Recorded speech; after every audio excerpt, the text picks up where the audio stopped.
بسم الله الرحمن الرحيم. الرحمن علم القرآن.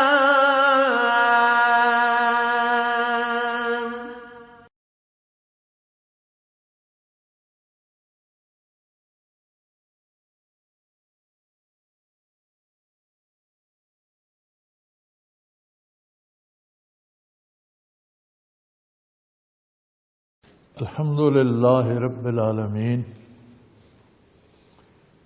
والصلاة والسلام علی حبیبہ محمد وآلہ وصحبہ اجمعین. اعوذ باللہ من الشیطان الرجیم. بسم اللہ الرحمن الرحیم. وَأَنَا اخْتَرْتُكَ فَاسْتَمِعْ لِمَا يُوحَىٰ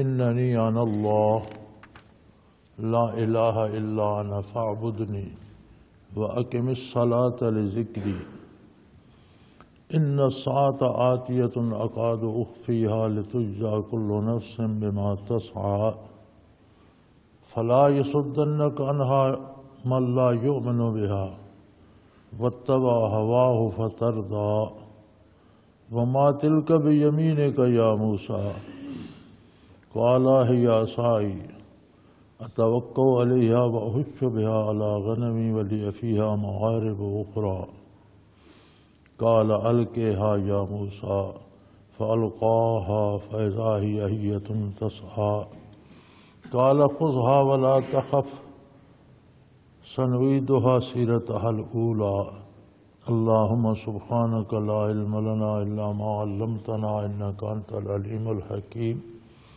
مولایا صلی وسلم دائما ابدا علی حبیبک خیر الخلق کلہم.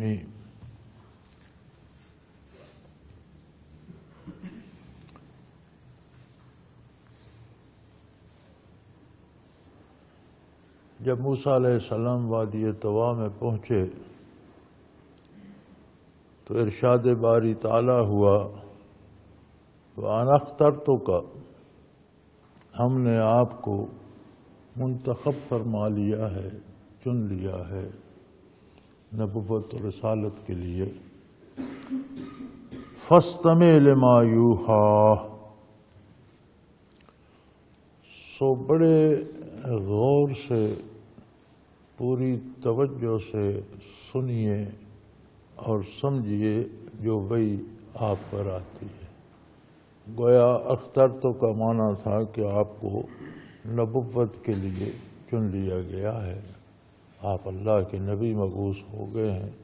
نبوت نبی ازلی نبی ہوتے ہیں اور تخلیقی طور پر اللہ نے انبیاء کو نبوت کے لیے پسند فرما لیا ہے، چن لیا ہے. یہاں یہ بات ہو رہی ہے کہ جب آپ کو مبعوث فرمایا گیا. نبی ہر حال میں نبی ہوتا ہے،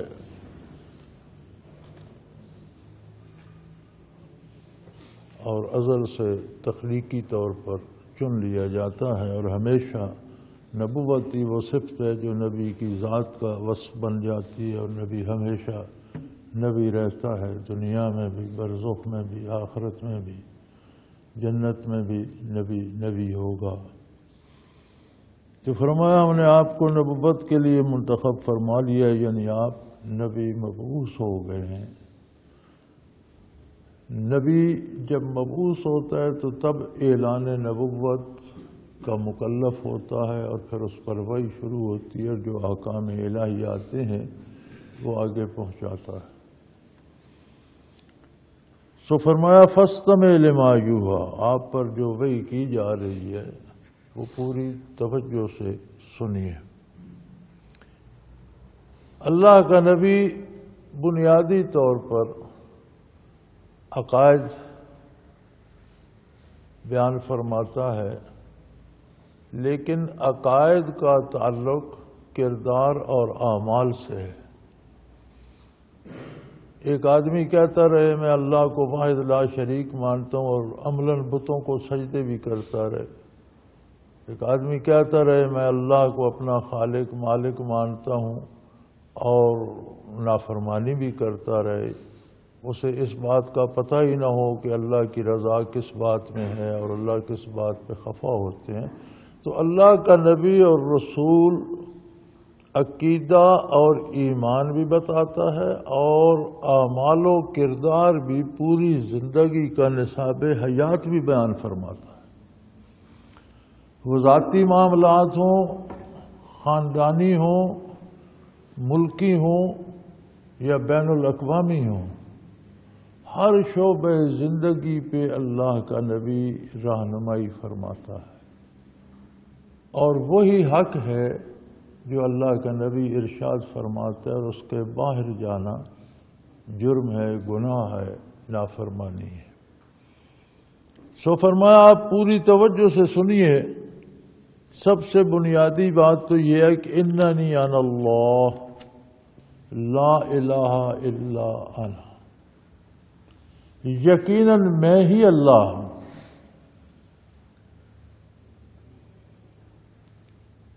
اور میرے سوا کسی کو عبادت کا کوئی حق نہیں کہ کسی کی عبادت کی جائے، کوئی حق نہیں کسی کا کہ وہ مخلوق سے اپنی عبادت کرائے، لہذا فاعبدنی، صرف میری ہی عبادت کی جائے۔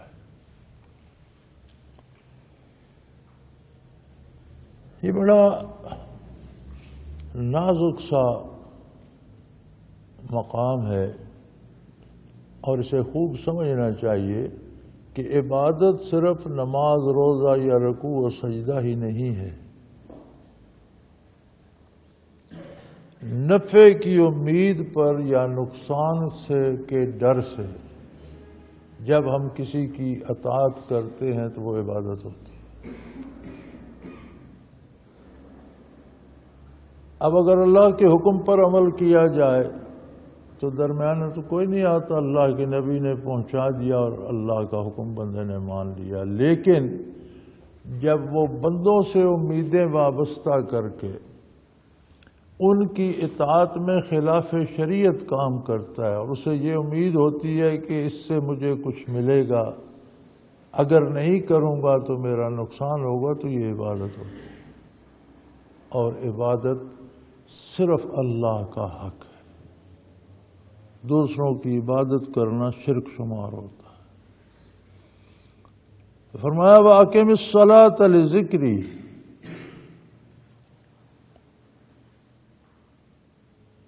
اور میرے ذکر، میری یاد کے لیے صلاۃ ادا کیا کیجیے، نماز پڑھا کیجیے۔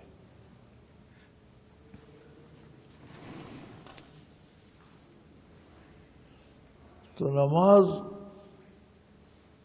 کیا خود ذکر نہیں ہے؟ اللہ کی عظمت بیان ہوتی ہے، تکبیر میں حمد و ثنا ہوتی ہے، اللہ سے اپنی گزارشات پیش کی جاتی ہیں، رکوع و سجود میں عظمت الہی کی تسبیحات ہوتی ہیں، اللہ کی حمد و ثنا، درود نبی کریم صلی اللہ علیہ وسلم پر، اللہ کی وحدانیت اور آپ کی رسالت کی شہادت، تو یہ سارا ذکر ہی ہے، اور بہترین ذکر ہے۔ لیکن سوال یہ پیدا ہوتا ہے کہ یہ ذکر دوام نہیں ہے۔ جتنے لمحے بندہ نماز میں یا صلاۃ میں رہتا ہے، یقیناً وہ ذکر کرتا ہے، لیکن وہ جس کے دل کو بھی حضور حاصل ہو۔ اگر نماز میں ہم اٹھتے بیٹھتے سجدہ کرتے بھی رہیں اور دل کہیں اور گھومتا رہے، وہ بات دل میں نہ اترے۔ ایسے بھی تو نمازی ہوتے ہیں نا جو لوگوں سے پہلے نماز ختم کر کے باہر سے جوتے اٹھا لے جاتے ہیں، تو گویا وہ انہوں نے زبانی عبارت دہرائی، ان کے دل پر اس کا کوئی اثر نہیں تھا۔ اگر دل ساتھ شامل ہوتا تو مسجد میں چوری تو نہ کرتے۔ ہم میں سے اکثر ہم ایسے ہیں کہ نمازیں بھی پڑھتے ہیں اور ہر برائی بھی کر لیتے ہیں. جہاں رزق کا موقع ملتا ہے جائز ناجائز وسائل سے جمع کرنا شروع کر دیتے ہیں. جہاں معاملات آتے ہیں وہاں خلاف شریعت چلے جاتے ہیں. تو ہماری وہ صلاۃ ہمیں روکتی کیوں نہیں؟ جبکہ قرآن کریم تو فرماتا ہے ان الصلاۃ تنہی عن الفحشاء والمنکر، یقیناً نماز برائی اور بے حیائی سے روک دیتی ہے. تو پھر ہمیں کیوں نہیں روکتی؟ اس کا مطلب ہے کہ ہم صحیح نماز ہی ادا نہیں کرتے. کچھ الفاظ یاد ہیں وہ دہرا دیتے ہیں، اٹھ بیٹھ لیتے ہیں، سجدہ رکوع کر لیتے ہیں، لیکن اس کا حق ادا نہیں کرتے، اس میں جو حضور حق حاصل ہونا چاہیے. صلاۃ کا تو عالم یہ ہے کہ نبی کریم صلی اللہ علیہ وسلم نے فرمایا، آپ کے ارشاد کا ترجمہ ہے کہ نمازی کے آگے سے نہ گزرو. فَإِنَّهُ يُنَاجِي رَبَّهُ أَوْ كَمَا قَالَ رسول اللہ صلی اللہ علیہ وسلم. وہ تو اپنے پروردگار سے سرگوشیوں میں اپنا حال دل کہہ رہا ہے. تم درمیان میں مت آؤ، آگے سے مت گزرو. اب ایک بندہ جس کو اللہ سے ہم کلام ہونے کا شرف حاصل ہو،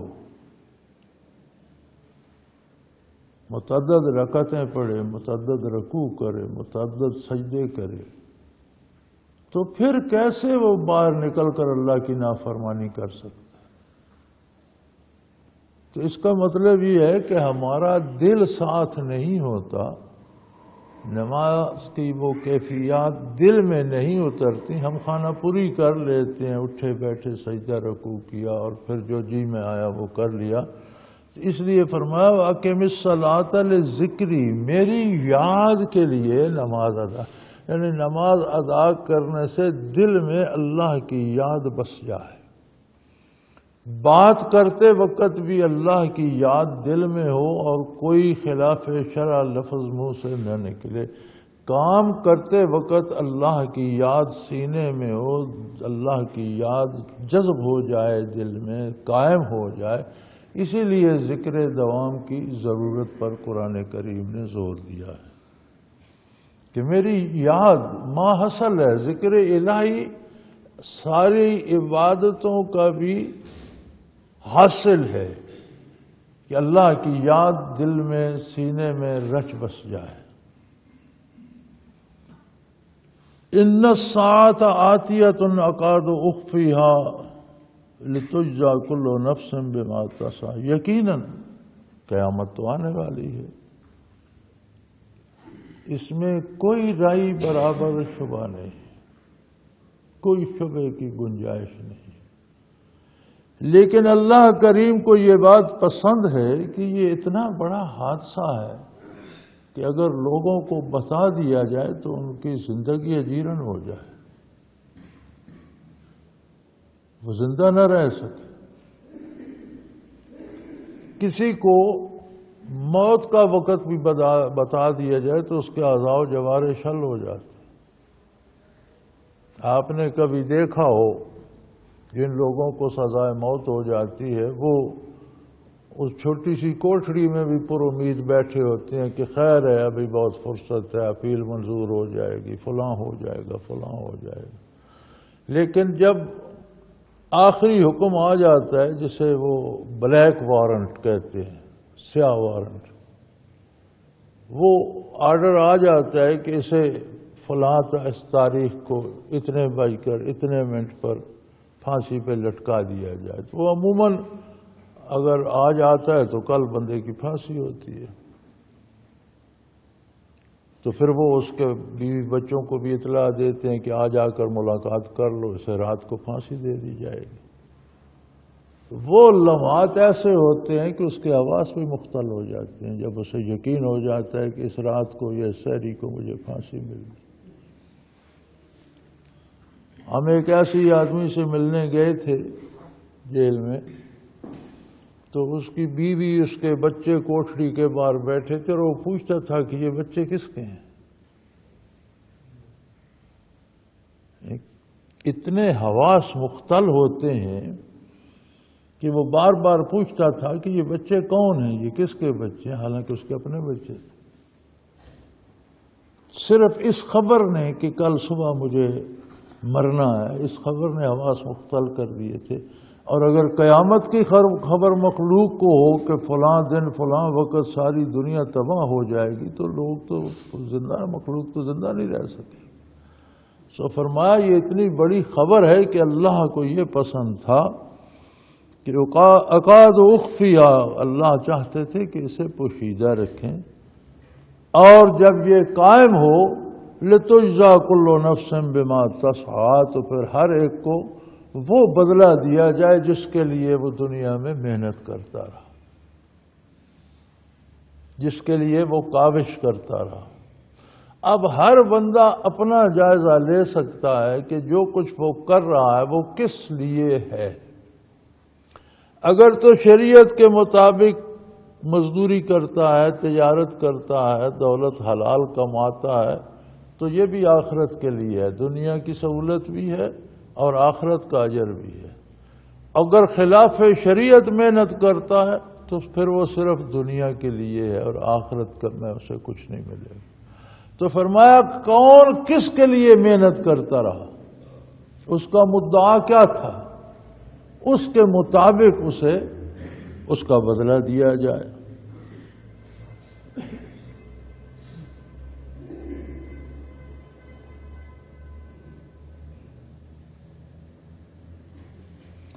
فلا يصدنك عنها من لا يؤمن بها واتبع هواه فتردى۔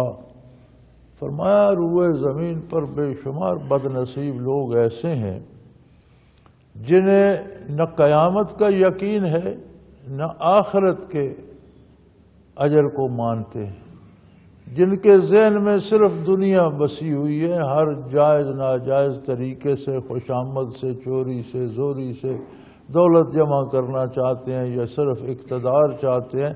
تو ایسے لوگ اللہ کریم اپنے بندوں کو خطاب کر کے فرماتے ہیں کہ ایسے لوگ تمہیں قیامت کے یقین اور اللہ کی اطاعت سے نہ روک سکے۔ اتنا مضبوط یقین رکھو اور اتنا مضبوط عمل ہونا چاہیے کہ یہ بد نصیب جو اس یقین سے محروم ہے وہ تمہیں بھی اپنے ساتھ نہ لے جائیں۔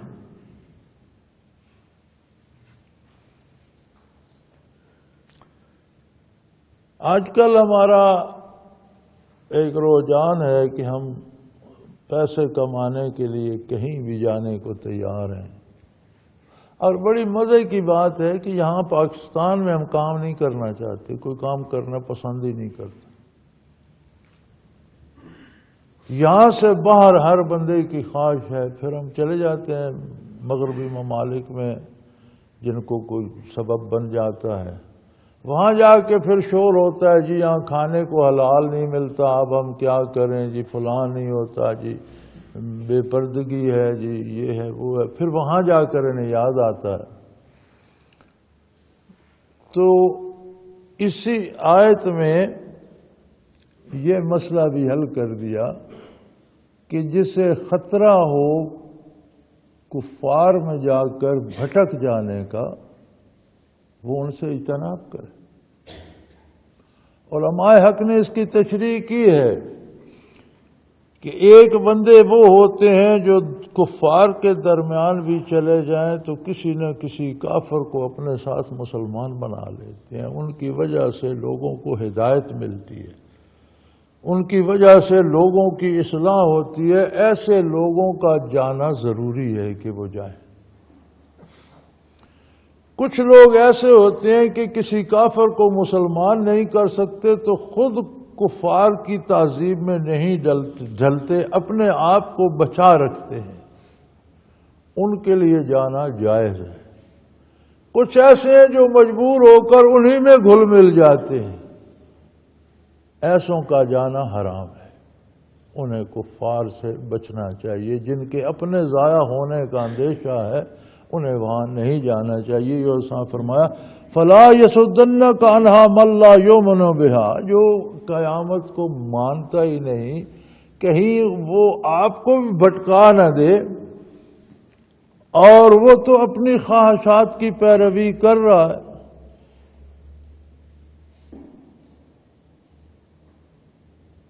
وہ تو اپنی خواہش نفس کی پوجا کر رہا ہے، اس کے پیچھے لگا ہوا ہے. فترضا، اگر تم لوگ بھی اس کے ساتھ مل جاؤ گے تو تباہ ہو جاؤ. نام مسلمانوں جیسا رہے تو کیا فرق پڑتا ہے؟ جب نظریہ، عقیدہ، کردار کافروں جیسا ہو گیا تو نام سے کیا ہوگا؟ پھر یاد رکھیں، ایمان اعمال کا نتیجہ ہوتا ہے. ایمان مضبوط ہو تو اعمال ایمان کا نتیجہ ہوتے ہیں کہ چونکہ مومن ہے اس لیے اس پہ کام کر رہا ہے. لیکن جب اعمال میں خرابی آئے، جیسے ساری شاخیں ساری تنے سے نکلتی ہیں اور تنا مضبوط ہے، ہرا بھرا، تو شاخیں مضبوط رہتی ہیں. لیکن اگر شاخیں سوکھنا شروع ہو جائیں تو سوکھتے سوکھتے سب شاخیں سوکھ جائیں تو بالآخر تنا بھی سوکھ جاتا ہے. اسی طرح ایمان تنا ہوتا ہے، کردار شاخیں ہوتی ہیں. ایمان مضبوط ہوتا ہے، شاخیں ہری بھری ہوتی ہیں، کردار صحیح رہتا ہے اور اعمال درست ہوتے ہیں. لیکن اگر شاخیں سوکھنا شروع ہو جائیں، اعمال بگڑنا شروع ہو جائیں، بندہ گناہ میں مبتلا ہو جائے تو بالآخر وہ ایمان کو بھی لے ڈوبتا ہے، وہ تنے کو بھی خشک کر دیتی ہے. تو فرمایا اگر جو قیامت کے قائل نہیں ہیں یا جن کا کردار اللہ کی اطاعت نہیں کرتا، ان میں مل جل کر تم بھی ویسی ہو گئے تو کہیں ایسا نہ ہو کہ ایمان بھی ضائع ہو جائے. فترضا، پھر ان کے ساتھ تم بھی تباہ ہو جاؤ. پھر ارشاد ہوا ما تلک بیمینک یا موسیٰ، موسیٰ یہ تمہارے ہاتھ میں کیا ہے؟ اللہ کریم تو ہر چیز سے ہر وقت آگاہ ہے. پوچھ کر انہیں اس طرف متوجہ کرنا مقصود تھا کہ دیکھو آپ کے ہاتھ میں کیا ہے. قال هي عصائی رب العالمین، یہ میرا عصا ہے، لاٹھی ہے میری. اتوقع علیہا واحش بہا علی غنمی ولی فیہا معارب اخری. اب کلام الہی کی لذت کو اللہ کا نبی اور رسول ہی جانے جس سے اللہ کا کلام نصیب ہوتا ہے. ہماری قوم کا المیہ یہ ہے کہ وہ جو کہا گیا تھا دل دارند و محبوب ندارند، کہ دل تو ان کے سینے میں ہے لیکن ان کا کوئی محبوب نہیں ہے. کسی کا کسی شیخ سے تعلق ہو اور وہ شیخ واقعی اللہ کا بندہ ہو تو اس سے بات کرنے میں کیا مزہ آتا ہے. اور کسی کا تعلق رسول اللہ سے ہو، وہ حضور کا صحابی ہو اور حضور اس سے ہم کلام ہو، تو اس کلام کی لذت کیا ہے یہ میں اور آپ نہیں سمجھ سکتے. یہ لذت وہی جانتے ہیں جن کو نصیب ہوئی. شرف ہم کلامی تو بہت بڑی بات ہے، وہ تو سارا دن بیٹھ کر دیکھتے رہنے میں ہی محو رہتے تھے. پھر کسی کو اللہ سے شرف ہم کلامی نصیب ہو تو اس میں کیا لذتیں ہوں گی. تو موسیٰ علیہ السلام نے جب وہ شرف ہم کلامی اور وہ لذت اور وہ تجلیات و انوارات کی بارش میں کھڑے تھے تو بات کو لمبا کر دیا. سوال تھا آپ کے ہاتھ میں کیا ہے؟ یہ عصائی، بات ختم ہو گئی، یہ میرا عصا ہے. یعنی ادب ہے بارگاہ الوہیت کا کہ مختصر اور مقصد کا جواب دیا. اور یہ قاعدہ ہے کہ بات مختصر کی جائے اور مطلب کی جائے. آتے ہیں خطوط میرے پاس بھی، آپ ہی لکھتے ہوں گے، میں جواب دیتا ہوں تو اس میں مطلب کی بات ہوتی ہے، خواہ وہ 1 سطر ہو یا 2 ہو یا 3 ہو۔ جو خط مجھے آتے ہیں وہ لگتا ہے اخبار ہے، جب کھلتے ہیں تو پورا صفحہ، بات کام کی اس میں صرف ایک ہوتی ہے، 2 جملے یا 3 جملے، باقی ساری وہ فضول باتیں ہوتی ہیں۔ پہلے تو آپ بڑے اچھے ہیں، پھر آپ کو اللہ صحت دے، پھر آپ کو اللہ، آدھا صفحہ تو اس میں خرچ ہو جاتا ہے، پھر 2 جملے اپنی بات کے ہوتے ہیں، پھر آدھا جملہ فضولیات میں، تو کیا فائدہ؟ خط لکھنے کا، بات کرنے کا بھی ایک سلیقہ ہے، مختصر ترین ہو اور با مقصد ہو۔ فضول لفاظی کا کیا فائدہ؟ مقرر کے لیے بھی چاہیے کہ تقریر کرتا ہے تو با مقصد کرے اور غیر ضروری حاشیہ آرائی نہ کی جائے۔ استاد کو چاہیے بچوں کو پڑھاتا ہے تو با مقصد مفہوم بتائے، لمبی حاشیہ آرائی بچوں کو بھی بھلا دیتی۔ اور بیان کرنے کے لیے بھی، لکھنے کے لیے بھی چاہیے کہ اندازے سے ہو۔ تو یہاں تو حد ادب تھی، تو موسیٰ علیہ السلام نے عرض کر دیا رب العالمین یہ میری لاٹھی ہے، بات ختم ہو گئی، لیکن وہ آگے لے گئے بات کو، اتوقع علیہا واحش بہا علی غنمی، میں اس پر ٹیک بھی لگاتا ہوں، اس سے اپنا ریوڑ بھی چراتا ہوں۔ تو یہاں بڑی خوبصورت بحثیں کی ہیں مفسرین کرام نے کہ اللہ کے نبی تو سب سے زیادہ مؤدب ہوتے ہیں، تو یہ تو اللہ کے اولی العزم رسول ہیں، اور ادب دنیا کو تقسیم کرنے والے، سکھانے والے، عطا کرنے والے ہیں۔ تو یہ خود انہوں نے بات لمبی کر دی، یہ میرا عصا ہے، اس پر میں ٹیک لگاتا ہوں، اس سے میں ریوڑ چراتا ہوں، تو اتنی لمبی بات کیوں کر دی؟ پھر وہ فرماتے ہیں، وہ کیا خوب شعر ہے کسی کا، بیک لفظ تواں گفتن تمنائے جہان را، ساری دنیا کی بات ایک لفظ میں کی جا سکتی ہے۔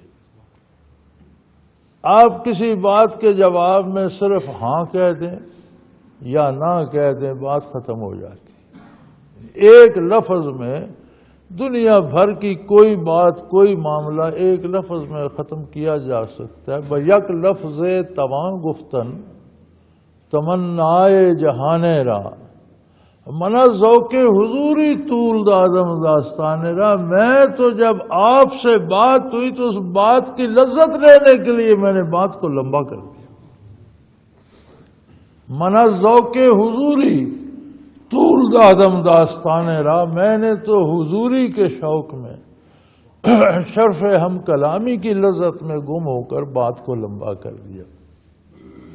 تو فرماتے ہیں جب انہیں شرف ہم کلامی نصیب ہوا تو اس میں محو ہو کر بات کو انہوں نے لمبا کر لیا۔ یا عصائی یتوقع علیہا واحش بہا علی غنمی، یہ میرا عصا ہے، میں اس پر ٹیک بھی لگا لیتا ہوں، اس سے اپنا ریوڑ چراتا ہوں۔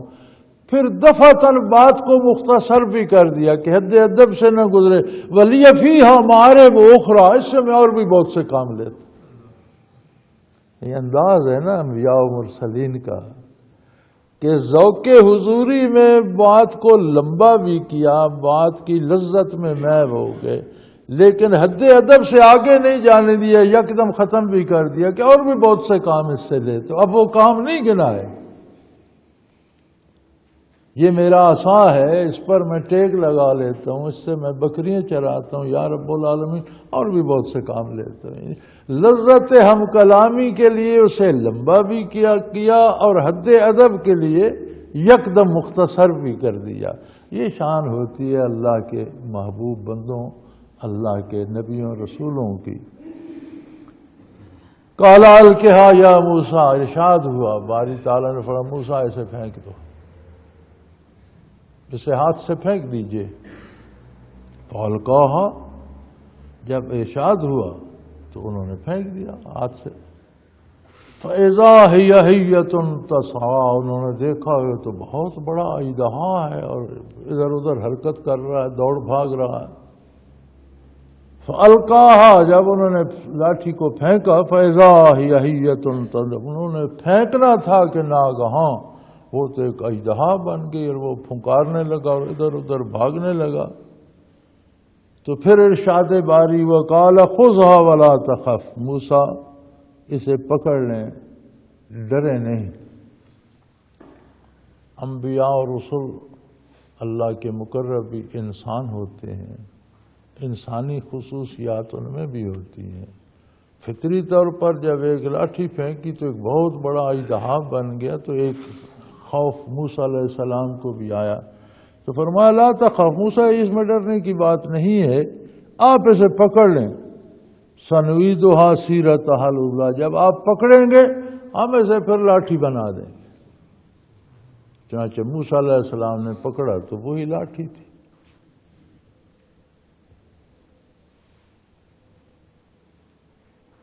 وَاضْمُمْ يَدَكَ إِلَىٰ جَنَاحِكَ تَخْرُجُ بَيْضَاءَ مِنْ غَيْرِ سُوءٍ آیَةً أُخْرَىٰ، اور اپنا دایاں ہاتھ اپنی بائیں بغل میں دبائیں، آپ نکالیں گے تو وہ بے عیب روشن ہو کر نکلے گا۔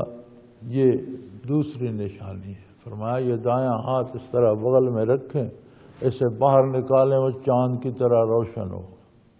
اسی طرح دوبارہ رکھتے تو نارمل ہو جاتا۔ فرمایا یہ دوسری نشانی ہے، لِنُرِيَكُم مِّنْ آیَاتِنَا الْكُبْرَىٰ، تاکہ ہم آپ کو اپنی قدرت کی بڑی نشانیاں دکھائیں۔ اور بھی آپ کو بہت سے نشان عطا ہوں گے، چنانچہ بہت سے معجزات عطا ہوئے موسیٰ علیہ السلام کو، جن میں بہت بڑا معجزہ یہ تھا کہ لاٹھی کو پھینکتے تو وہ بہت بڑا اژدہا بن جاتا، اور ہاتھ بغل میں دے کر نکالتے تو وہ چاند کی طرح روشن منور ہو جاتا، بے داغ۔ چاند پر تو داغ بھی ہیں، یہاں بے داغ ہوتا تھا۔ بیضاء من غیر سوء، ایسا سفید ہوگا کہ جس میں کوئی داغ نہیں ہوگا، کوئی اس میں نقص نہیں ہوگا۔ تو یہ دو معجزات عطا ہوئے۔ معجزات انبیاء علیہ السلام اللہ کا پیغام پہنچانے کے لیے، اپنی نبوت کے اثبات کے لیے ہوتے ہیں، تاکہ اس سے ثابت ہو جائے کہ یہ اللہ کا نبی ہے اور لوگ ان کے ارشادات کو سنیں کہ یہ اللہ کا نبی ہے۔ تو اثبات نبوت کے لیے معجزات عطا ہوتے ہیں انبیاء علیہ السلام، اور یا اللہ کو کرامات عطا ہوتی ہیں، اور وہی معجزات کرامت بن کر ولی کے ہاتھ سے صادر ہوتے ہیں۔ تو کرامت وہ ہوتی ہے جس سے دین کا اثبات ہو، دین کی حقانیت کا اثبات ہو، دین کی سچائی کا اثبات ہو۔ کچھ عجیب طرح کے کمالات دکھا کر لوگوں سے پیسے بٹورنا، یہ استدراج ہوتا ہے، یہ کرامت نہیں ہوتی۔ کرامت نہ دنیا حاصل کرنے کے لیے ہوتی ہے، نہ شہرت حاصل کرنے کی، کرامت ہوتی ہے دین کی حقانیت ثابت کرنے کے لیے۔ اور ولی کا معجزہ باتباع نبی، نبی کا معجزہ باتباع نبی ولی میں بطور کرامت آتا ہے۔ ولی کا معجزہ فعل اللہ کا ہوتا ہے، صادر نبی کے ہاتھ سے ہوتا ہے۔ ولی کی کرامت فعل اللہ کا ہوتا ہے، معجزہ نبی کا ہوتا ہے، صادر ولی کے ہاتھ پر ہوتا دین کی تائید کے لیے ہے۔ شعبدے دکھا کر دولت کمانا، شہرت کمانا، اپنی بڑائی منوانا، یہ نہ ولایت ہے اور نہ یہ کرامات ہیں، یہ شعبدے ہیں۔ جس کام کا مقصد حصول دنیا ہو وہ کام دین نہیں ہوتا۔ دین وہ کام ہے جس سے مقصد عظمت الہی کا اثبات ہو، حقانیت رسالت کا اثبات ہو، لوگوں کی اعمال میں، کردار میں، عقیدے میں، نظریے میں اصلاح ہو۔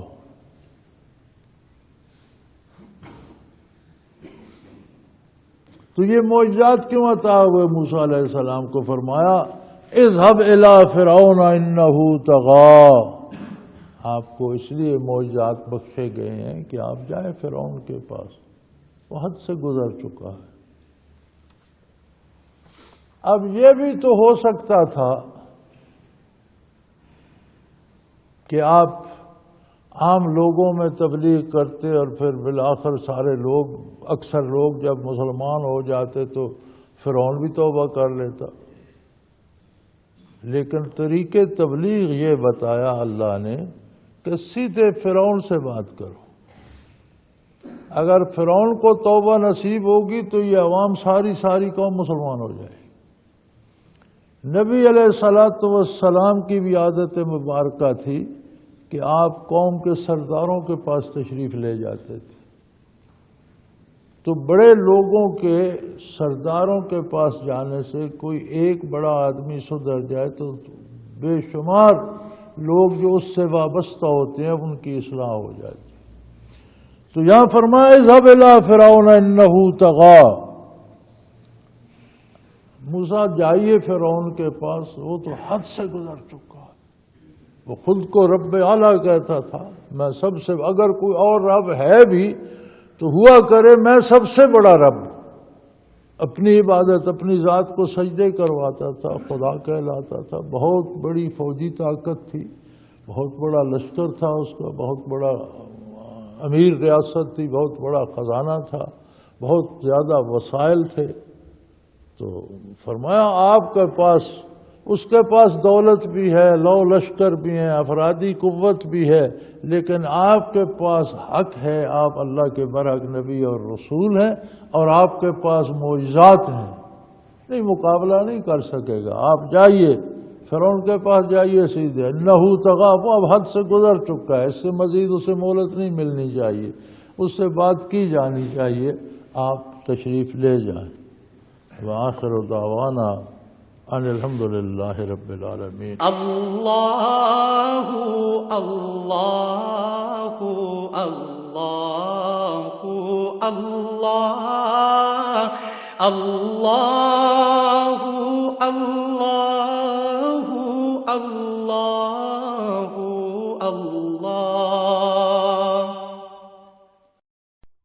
حضرت امیر محمد اکرم آوان مد ذلہ العالی دارالعرفان منارہ ضلع چکوال میں سالہ سال سے قرآن و حدیث کے اوپر خطابات کر رہے ہیں اور سلسلہ نقشبندیہ اویسیہ کے مطابق لوگوں کو ذکر الہی کی تربیت دے رہے ہیں. وہ قرآن پاک کی تفسیر ترتیب وار بیان کر رہے ہیں. تفسیر قرآن کو وہ موجودہ ملکی اور بین الاقوامی حالات کے مطابق بیان کرتے ہیں. موٹر وے سے کلر کہار کے انٹرچینج سے نکلتے ہوئے، کلر کہار کی جھیل سے ہوتے ہوئے، میانی، بوچھال اور نور پور سے گزرتے ہوئے دارالعرفان منارہ پہنچ سکتے ہیں.